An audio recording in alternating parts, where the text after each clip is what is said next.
là où vous avez démontré une détermination hors pair.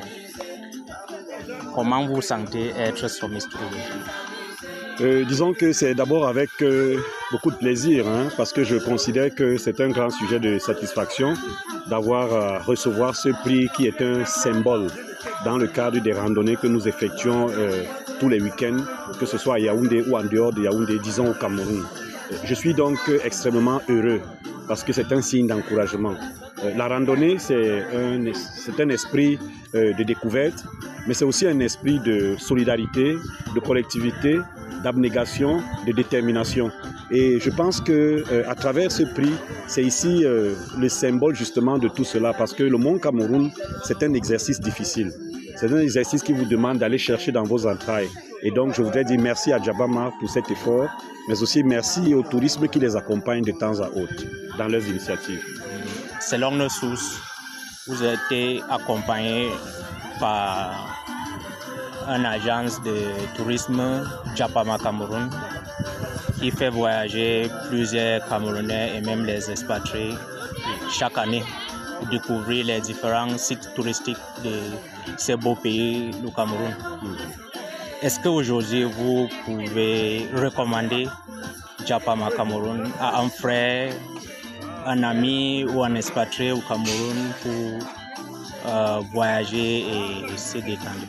Pour découvrir le Cameroun, je recommande Djabama fermement et vivement à toute personne qui aimerait se balader dans le pays, à toute personne qui aimerait découvrir les coins et recoins du pays, qui aimerait connaître l'arrière-pays. Ceux qui veulent vraiment savoir de quoi est fait le Cameroun, ceux qui veulent savoir de quoi est fait le paysage camerounais, je pense qu'avec Djabama, ils vont trouver les réponses. Parce que comme le dit souvent le principal promoteur de Djabama, ils réalisent des rêves. Et ils ont réalisé plusieurs rêves. Et puis je suis aussi le témoin de cette histoire. Je suis aussi le témoin de ceux qui vivent leurs rêves au quotidien. Parce que découvrir son pays, c'est d'abord l'une des premières choses essentielles pour tout un Camerounais qui veut vraiment savoir où il vit et comment on vit dans son environnement. Est-ce qu'il y a des choses que vous pouvez recommander au Djabama Cameroun pour améliorer les services? Est-ce qu'il y a des manquements?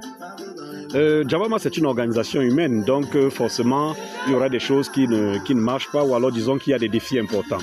L'un des premiers défis fondamentaux pour Djabama, c'est de disposer davantage d'une certaine forme d'autonomie financière.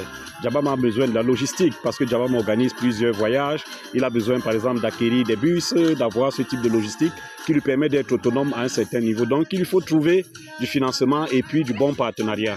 Il a besoin de trouver ce partenariat avec l'État, mais aussi au-delà des frontières nationales, parce que Djabama fait et travaille aussi avec des expatriés. Et donc je pense qu'il y a là un filon, il y a là un continuum qui pourrait lui permettre d'atteindre ces objectifs-là en essayant de travailler sur le plan collaboratif et coopératif.